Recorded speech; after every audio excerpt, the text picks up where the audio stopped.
Hicimos un repaso de la teoría del delito, vimos la acción y vimos la tipicidad, ¿no? Nos falta la imputación objetiva, que forma parte de la tipicidad objetiva, ¿no?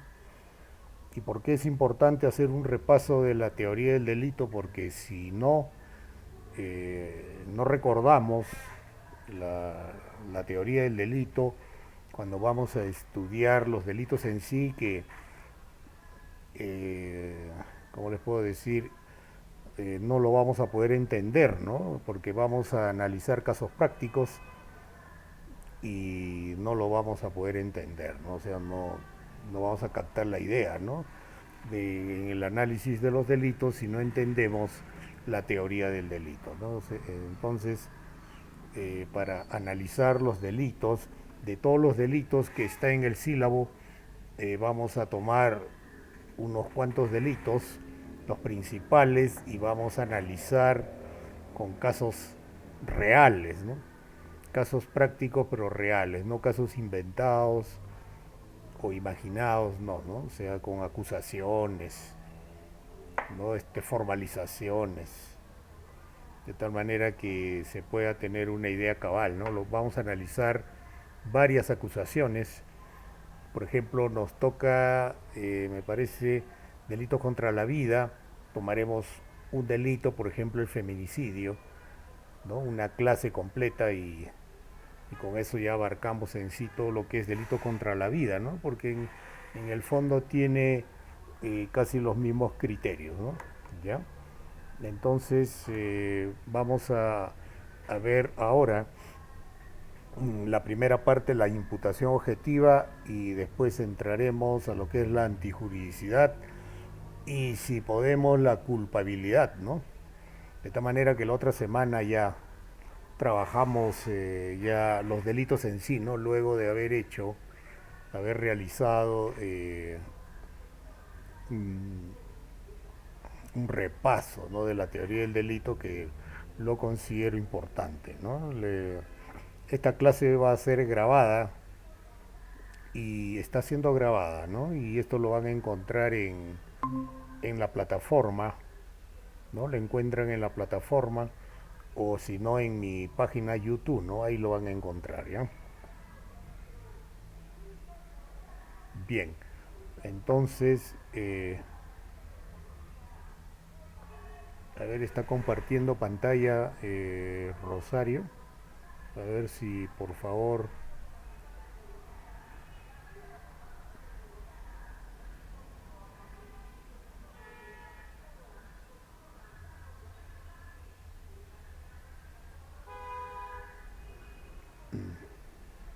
a ver un momentito.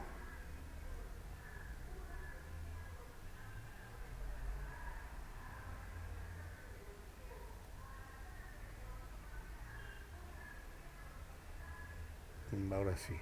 Bien, entonces vamos a comenzar con la imputación objetiva. Eh, la imputación objetiva forma parte de la tipicidad objetiva, ¿no? La tipicidad tiene dos partes, ¿no? La tipicidad objetiva y la tipicidad subjetiva.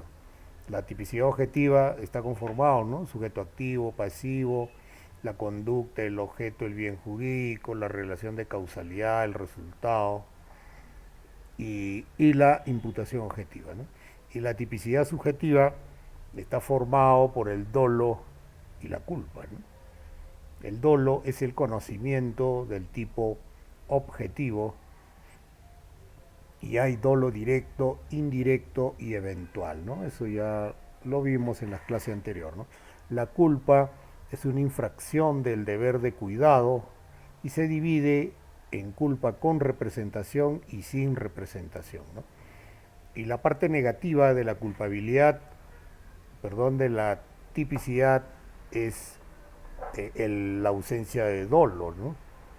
Y tenemos el error de tipo vencible, invencible, ¿no? Y tenemos la atipicidad, ¿no? Cuando los hechos no encajan en uno de los elementos del tipo objetivo, ¿no? Y el error de tipo es un error, un vicio, un problema en la interpretación, en el conocimiento del tipo objetivo, ¿no? Entonces vamos a ver la imputación objetiva que forma parte de la tipicidad objetiva, ¿no?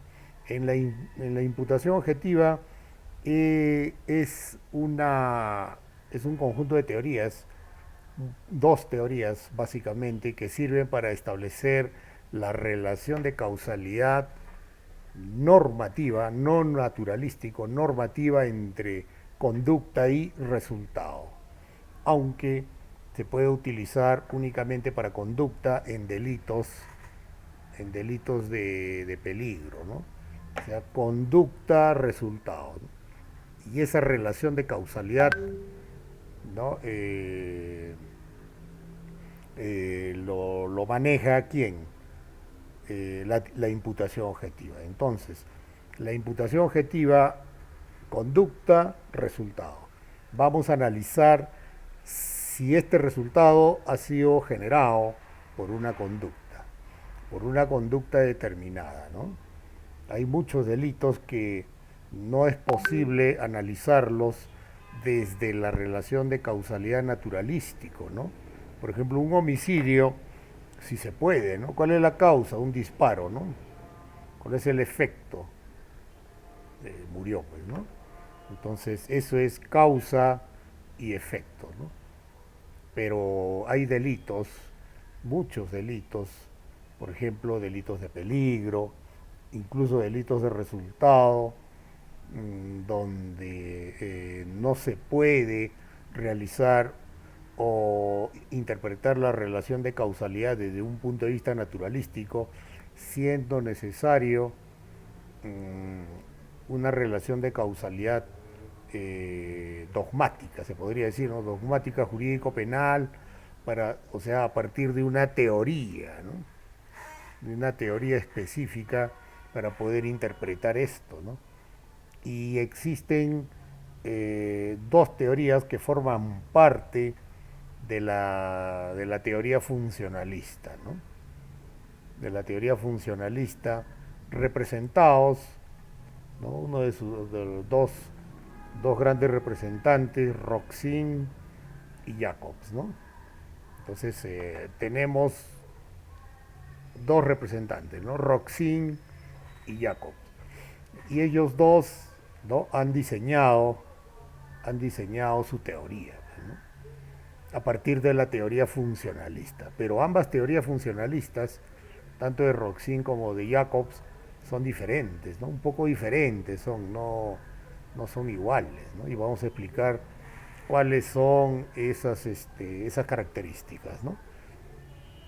Entonces la teoría funcionalista de Roxin es llamado teoría funcionalista político-criminal.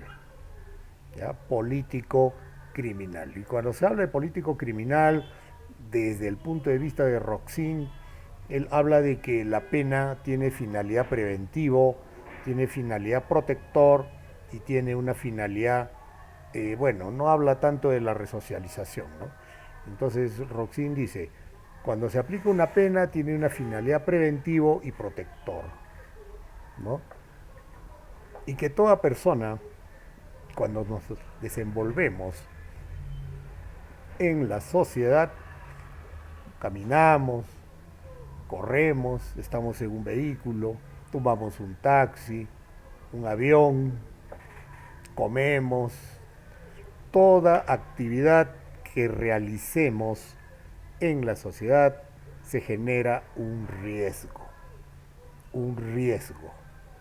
básicamente, ¿no? Un riesgo ahí.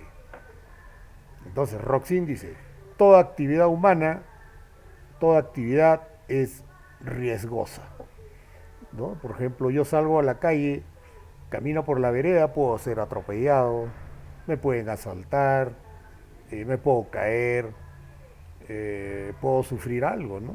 De repente voy a un restaurante, me atoro, me cae mal, me da una indigestión, tengo que ir al médico y es riesgosa. Toda conducta es riesgosa. todo. Pero hay un límite, ¿no? Entre un riesgo permitido y un riesgo no permitido. Los riesgos permitidos son riesgos que uno los asume como algo normal. Por ejemplo, ¿no? Uno va por la calle Real de aquí de Huancayo, ¿no? Aquí en Huancayo la calle Real es una de las calles principales y allí hay un letrero y una señal de tránsito y dice velocidad máxima 30 kilómetros por hora. Velocidad máxima. Yo voy con mi vehículo, ¿no? Y si voy a 20 kilómetros por hora, estoy dentro de un riesgo permitido, ¿no? Me desplazo y listo, ¿no? No pasa nada, ¿no? Se supone que yo estoy dentro del riesgo permitido. Pero ¿qué pasa si allí dice 30 y yo voy y me desplazo, ¿no? Y me desplazo a 40 kilómetros por hora o a 50, ¿no? Si me desplazo a 50 ya generaría un riesgo no permitido, pues, ¿no? Ya he superado el riesgo, ¿no? ¿Cuál es la superación del riesgo? Ir de 30 para arriba, ¿no? Allí sería un riesgo no permitido, ¿no? Entonces cuando yo voy con mi riesgo permitido, entonces, ¿cómo le puedo decir? Yo cumplo con lo que me establece la ley, ¿no? Y si atropello, ya se tendría que valorar, ¿no? Eso ya lo vamos a ver. Entonces, en Roxin hay un primer criterio, ¿no? El riesgo. Y el riesgo, entonces se habla en un primer momento de la creación de un riesgo. Creación de un riesgo no permitido, ¿no? Entonces, si yo voy a 50 kilómetros por hora, estoy creando un riesgo no permitido, ¿no? Y esa creación del riesgo no permitido, para el caso de este ejemplo, es que yo voy a 50, 60, 70 kilómetros por hora. Puedo ir también en estado de ebriedad, ¿no? Estado de ebriedad, estoy manejando, ya estoy creando un riesgo no permitido, ¿no? Porque no está permitido conducir en estado de ebriedad, ¿no? Por ejemplo,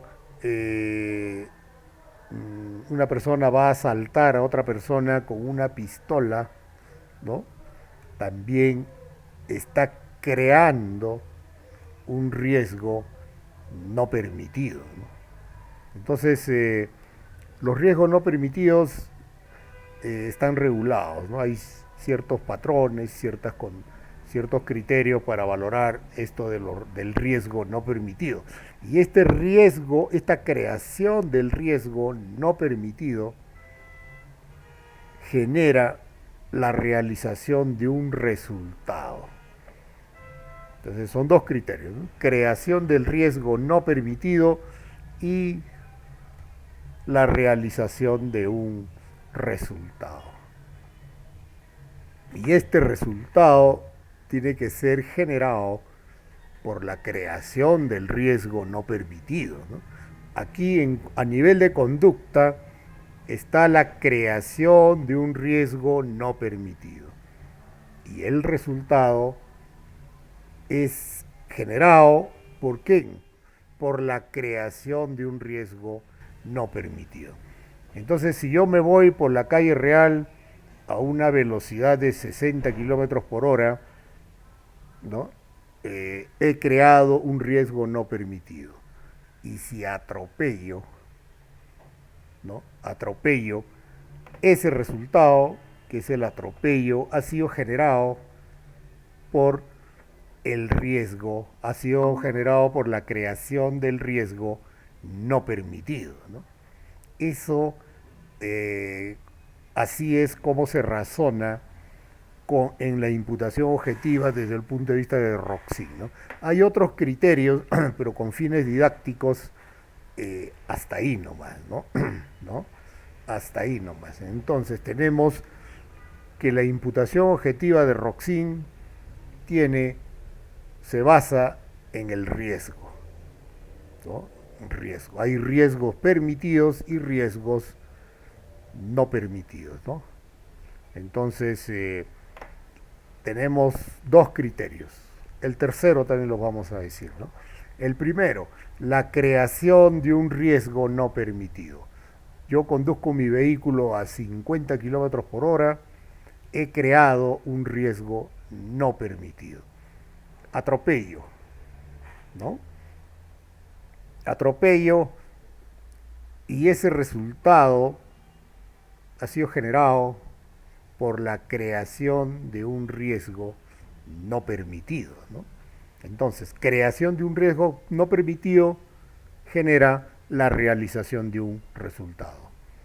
Y hay un tercer criterio que es el incremento, ¿no?, de un riesgo no permitido, ¿no? Entonces, por ejemplo, ¿no? Yo voy a 40 por hora, ya he creado un riesgo. Acelero y voy y llego a 60, 70 kilómetros por hora, entonces allí ya estoy incrementando el riesgo, ¿no? No permitido, ¿no? Entonces ya serían tres criterios, ¿no? La creación de un riesgo no permitido, la realización de un resultado y el incremento de un riesgo no permitido, ¿no? Entonces, y eso permite filtrar. Has creado el patrocinado, ha creado un riesgo no permitido, ¿no? Entonces se analiza. El resultado ha sido originado por la creación del riesgo no permitido y el otro es, se ha incrementado el riesgo. Entonces son esos tres criterios básicos. Después hay otros que no lo vamos a tocar porque se podría crear más confusión o un riesgo, ¿no? También, ¿no? Entonces, Roxin habla sobre el riesgo, ¿no? Hasta aquí alguna pregunta sobre el tema de los riesgos de Roxin desde el punto de vista de su teoría funcionalista político-criminal. ¿Alguna pregunta para poder avanzar? A ver un ratito.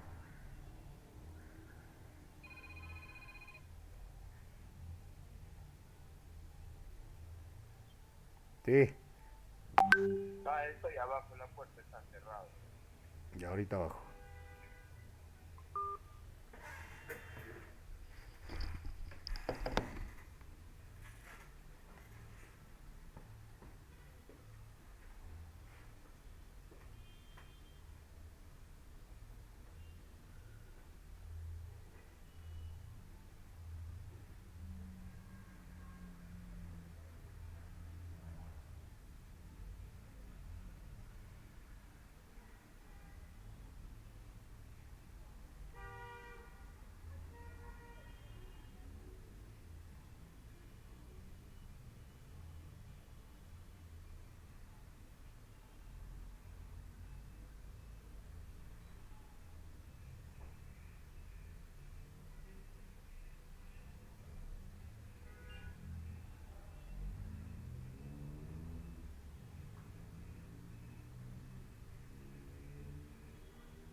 Bien, ¿alguna pregunta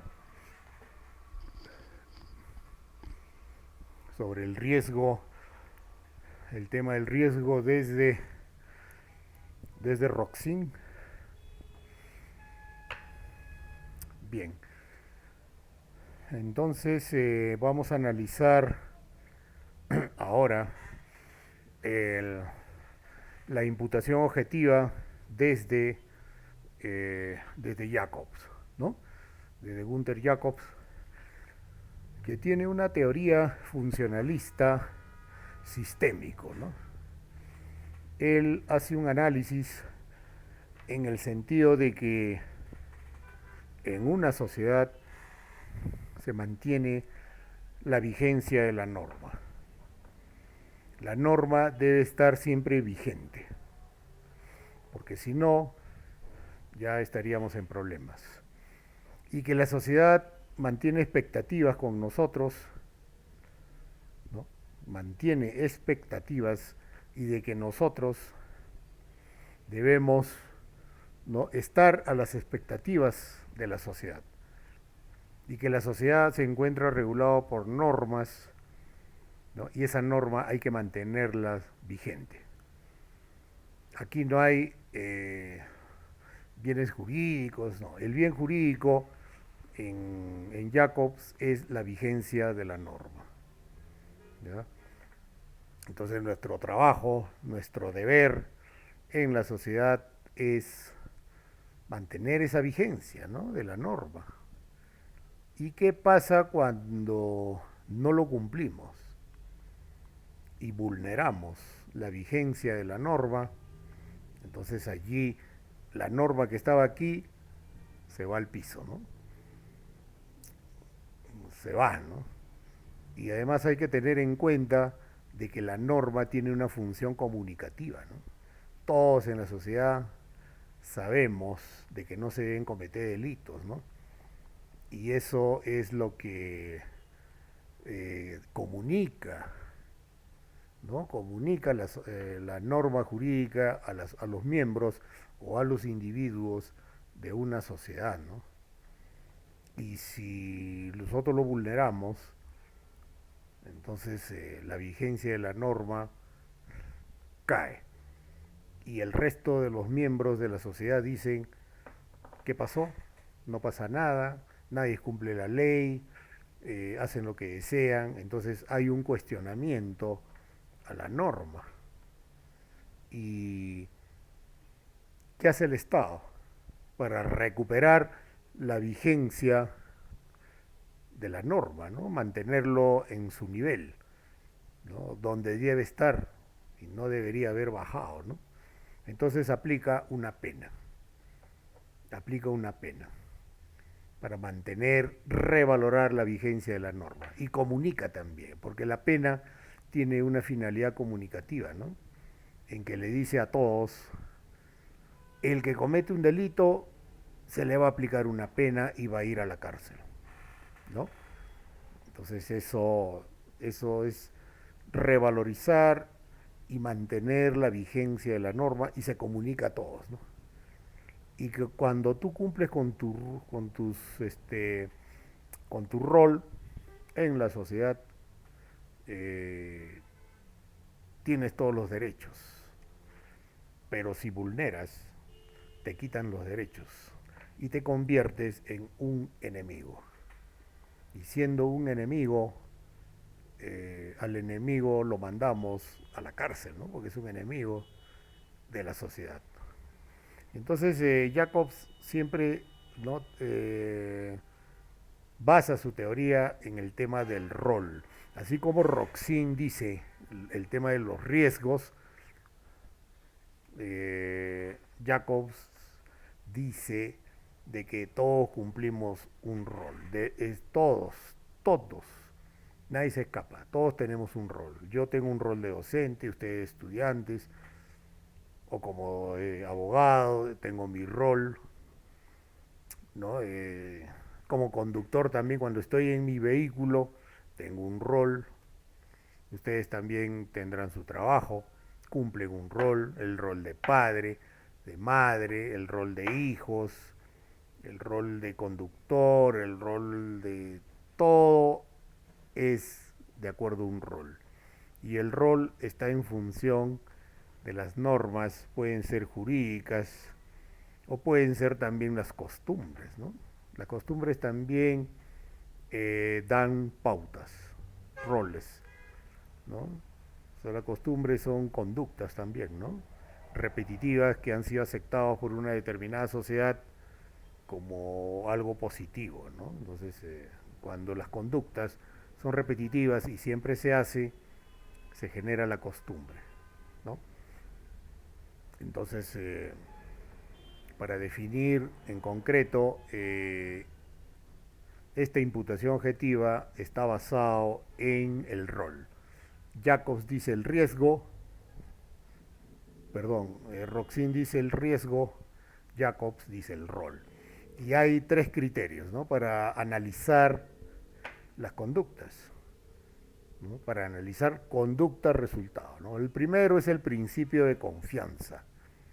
El principio de confianza es que yo confío en que el resto de personas van a cumplir con su rol. Yo cumplo con mi rol, el resto también debe hacerlo.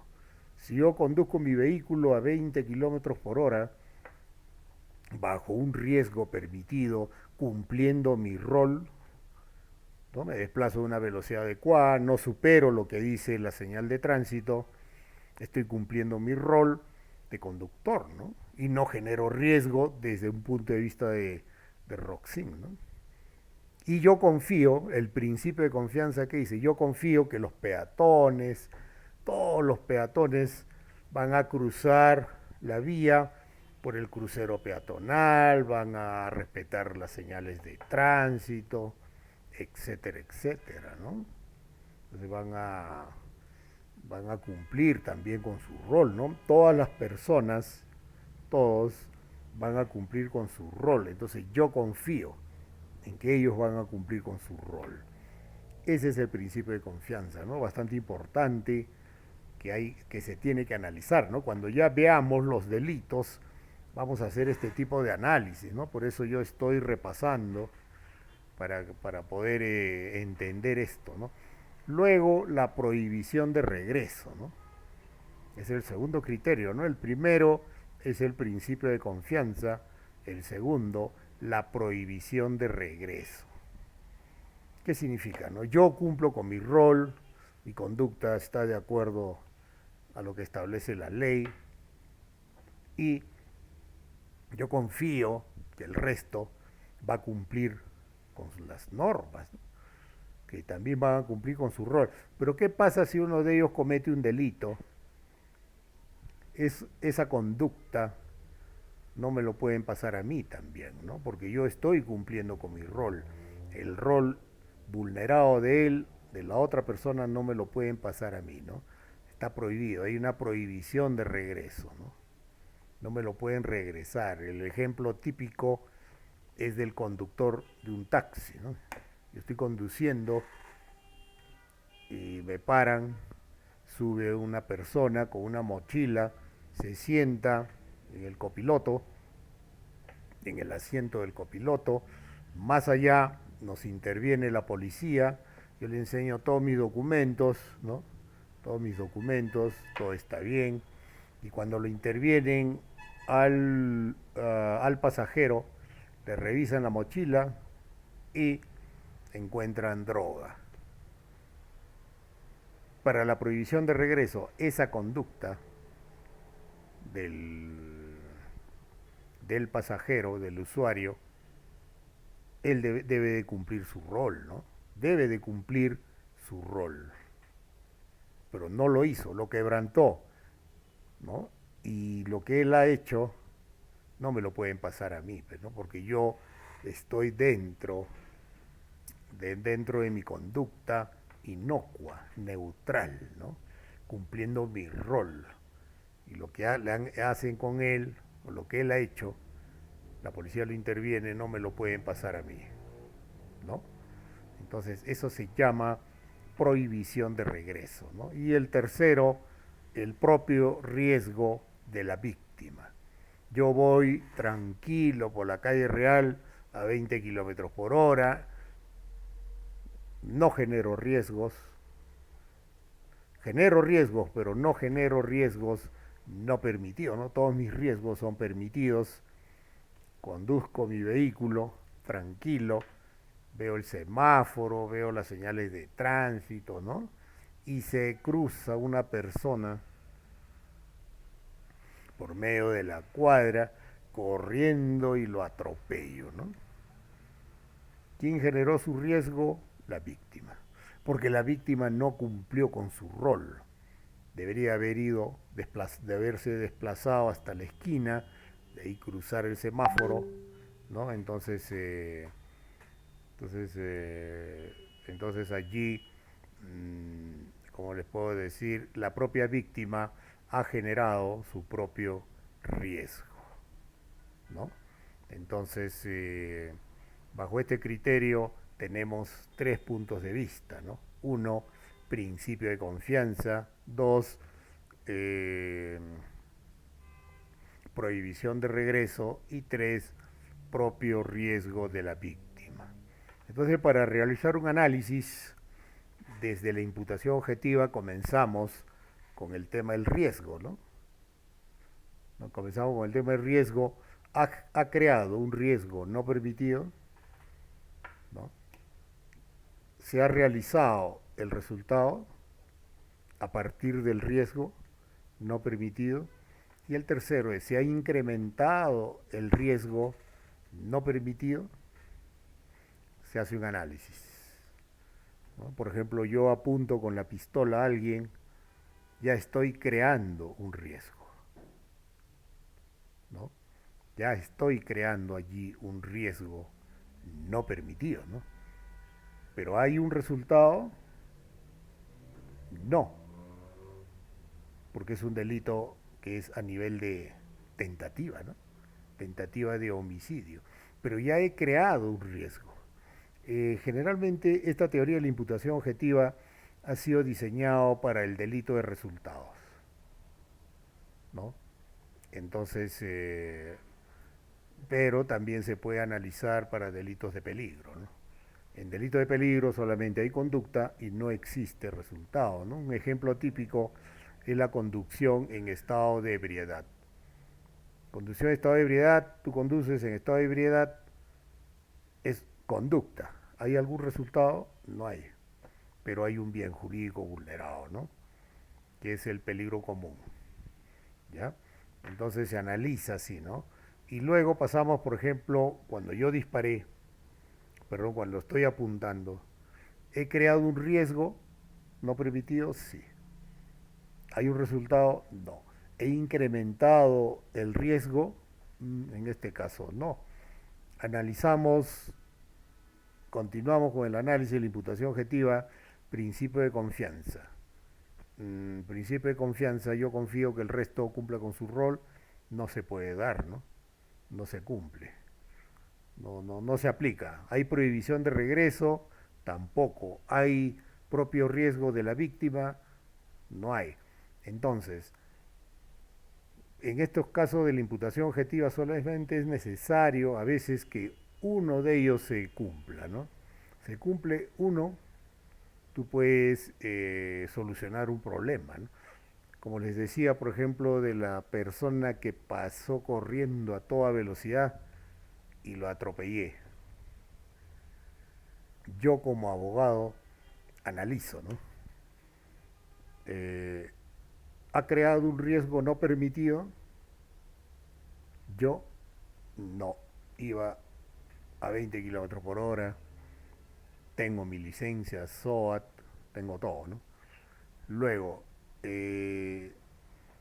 entonces como no existió creación de un riesgo, resultado tampoco hay y incremento del riesgo tampoco. Pasamos a la otra parte. Hay el tema del principio de confianza, sí. Yo confío de que, o confiaba, o confío de que todos van a cumplir con su rol, ¿no?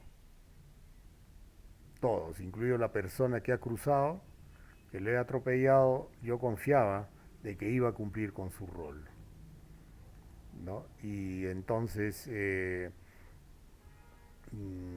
la prohibición de regreso, ¿se puede aplicar? En este caso, no. El tercero, el propio riesgo de la víctima. ¿Se puede aplicar? Claro, ¿no? Porque la víctima debió cumplir su rol. ¿Cuál era? Que debería ir hasta la esquina, cruzar y listo. Pero no, ¿no? O sea, la propia víctima, quebrantando su rol, cruzó la vía y lo atropellé. Entonces hay un riesgo, un propio riesgo de la víctima. Entonces yo, como abogado, tengo mi teoría, ¿no? Tengo mi teoría ya bien puesto. Yo no he creado un riesgo, no hay un resultado que se haya generado con el riesgo, porque ese resultado que ha sido el atropello no ha sido generado por la creación de un riesgo no permitido, ¿no? Porque yo he conducido a una velocidad adecuada y tengo mi licencia, mi tarjeta de propiedad, el SOA, revisión técnica, etcétera, etcétera, ¿no? Entonces, desde un punto de vista de Roxin, ya tengo puntos a favor. Desde un punto de vista de Jacobs, principio de confianza, también lo tengo. Y el otro es propio riesgo de la víctima, también lo tengo. Entonces yo, como abogado, tengo mi teoría, ¿no? ¿Y dónde lo presento esto? O sea, ¿cómo lo planteo? ¿A dónde, no? ¿Qué hago? Ya está bien, los riesgos, la imputación objetiva. ¿Y a dónde voy? ¿Qué hago? Entonces, planteo, esto lo planteo dentro del tema procesal, ¿no? En el tema procesal, ustedes ya han llevado ese curso y el proceso común, ¿no? El proceso común tiene tres etapas: la investigación preparatoria, la etapa intermedia y el juicio oral, ¿no? Entonces, ¿y en qué etapa se plantea, no? Hay una figura jurídica que se llama sobreseimiento, ¿no? El sobreseimiento se plantea en la etapa intermedia, cuando el fiscal acusa. Allí corre traslado a todos los sujetos procesales y allí tú planteas el sobreseimiento, ¿no? Y dices una serie de criterios, ¿no? Vamos a buscar el sobreseimiento.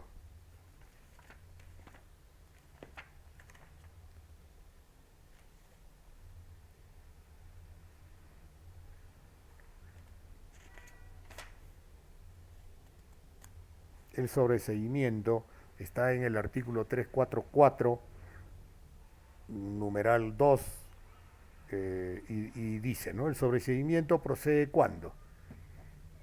Para esto hay que entender y comprender la teoría del delito, ¿no? Importante, importante la teoría del delito, ¿no? No se puede dejar de lado la teoría del delito para los penalistas, ¿no? Los penalistas estamos metidos ahí de cabeza en la teoría del delito, ¿no? Tenemos que comprenderlo, entenderlo, tratar de deshuesarlo, ¿no? ¿Y qué hice, no? Que el hecho del objeto de la causa no se realizó. Ese es un presupuesto. El hecho nunca se realizó y tienes que probarlo. Dos, no puede atribuírsele al imputado. El hecho está, pero no puede atribuírsele. O sea, no hay imputación, ¿no? Y ya también hay que comprender que es la imputación, ¿no?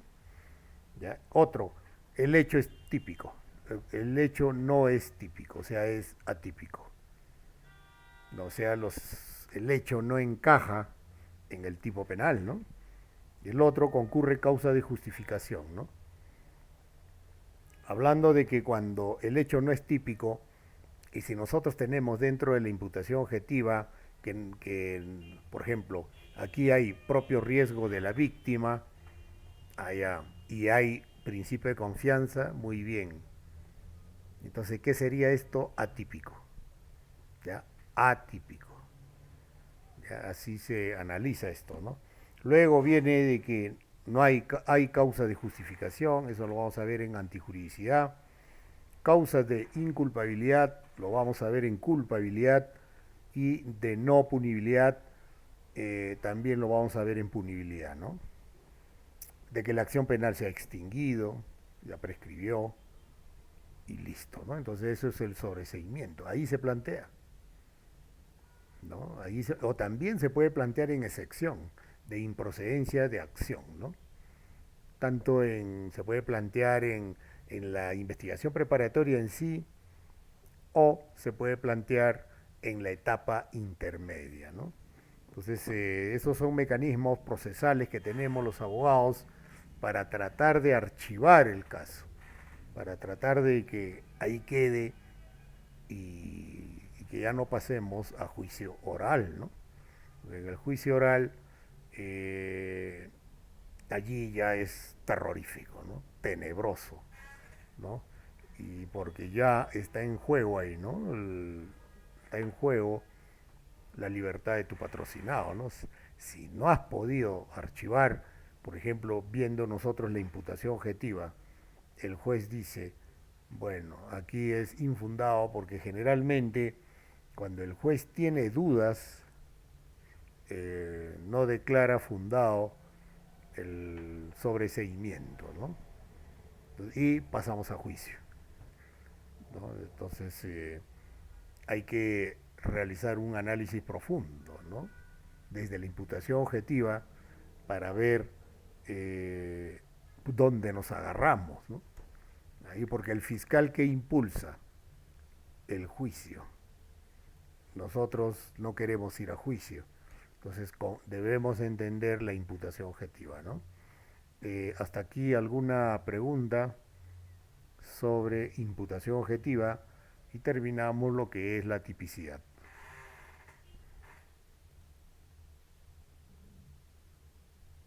Ningún